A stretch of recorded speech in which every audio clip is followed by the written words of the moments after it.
እሺ ዛሬ የምንጠያየቀው ስለ ክርስትና አነሳስና ስርዓት ነው። 4 ጥያቄዎች ተዘጋጅተዋል። ጥያቄ ቁጥር በመምረጥ ጥያቄዎችን ትመልሳላችሁ። ጥያቄ ቁጥር ምረጡ። ጥያቄ ቁጥር 2። እሺ ጥያቄ ቁጥር 2 በክርስትና ወቅት የሚፈጸሙ 3 ምስጢራትን ተናገር። በክርስትና ወቅት እንግዲህ ክርስትና የሚነሳው ሰው ወደ ቤተክርስቲያን ሲሄድ የሚፈጸሙለት 3 ምስጢራት አሉ። የመጀመሪያው ምስጢረ ጥምቀት ነው።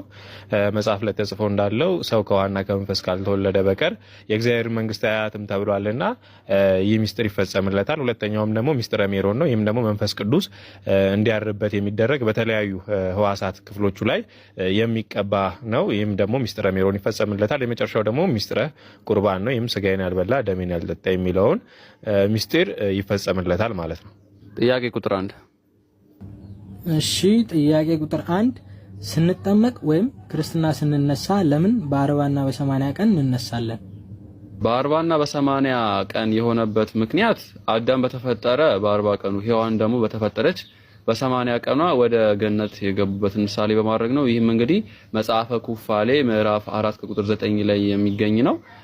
ሌላው ደግሞ በብሉይ ኪዳን እግዚአብሔር ለሙሴ ሕግን በሰጠው መሰረት ሴት ወንድ ልጅን በወለደች በ40 ቀኗ ሴት ልጅን ደግሞ በወለደች በ80 ቀኗ የመንጻት ቀን ነውና ወደ ቤተ መቅደስ ትግባ ይላልና ያንን ምሳሌ በማድረግ በ40 እና በ80 ቀን ክርስትና በቤተክርስቲያናችን ይነሳል ማለት ነው። በተጨማሪም ደግሞ ከ40 ወይ ከ80 ቀን በፊት የሕፃኑ ጤንነት የሚያሰጋ ከሆነ በሞግዚት ተይዞ ክርስትና ቤተክርስቲያናችን ታነሳዋለች ማለት ነው።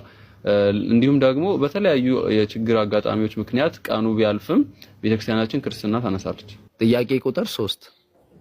ጥያቄ ቁጥር 3 የክርስትና እናት ወይንም አባት ለምን ያስፈልጋሉ? አገልግሎታቸውስ ምንድነው? እሺ የክርስትና አባትና እናት ለተጠመቀው ሰው የሃይማኖት ወላጅ ናቸው። ስለዚህም የሃይማኖት ልጆቻቸው ስለሆኑ የማሳደግና ትምህርት ሃይማኖትን የማስተማር ግዴታ አለባቸው። በተጨማሪ ደግሞ በተለምዶ ለታቦት ይሰጣል። ይህም የተሳሳተ ልማድ ነው። ምክንያቱም የክርስትና አባትና እናት አስፈላጊነቱ ትምህርት ሃይማኖትን እያስተማሩ ለማሳደግ ስለሆነ ነው።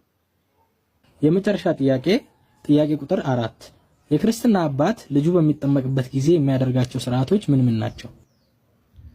እንግዲህ ክርስትና አባት ወይም ደግሞ እናት ክርስትናው የሚነሳው ልጅ በሚጠመቅበት ወቅት የሚያደርጉት ተግባር እንግዲህ ክርስትና የሚጠመቀው ሕፃን ልጅ ስለሆነ ነው የክርስትና አባት ያስፈልገው። ይህም ደግሞ አምኖ መጠመቅ ስለማይችል በሱ ፈንታ ሆነው ክህደት ከሰይጣን እያሉ በአብ በወልድ በመንፈስ ቅዱስ ማመናቸውን እየመሰከሩ የልጁን አውራ ጣት ይዘው ጸሎተ ሃይማኖት ይደግማሉ። ከዛም በኋላ ደግሞ ከመጠመቁ በኋላ ደግሞ ቅድም ወንድሜ እንዳለው የማሳደግና ሃይማኖትን የማስተማር ግዴታ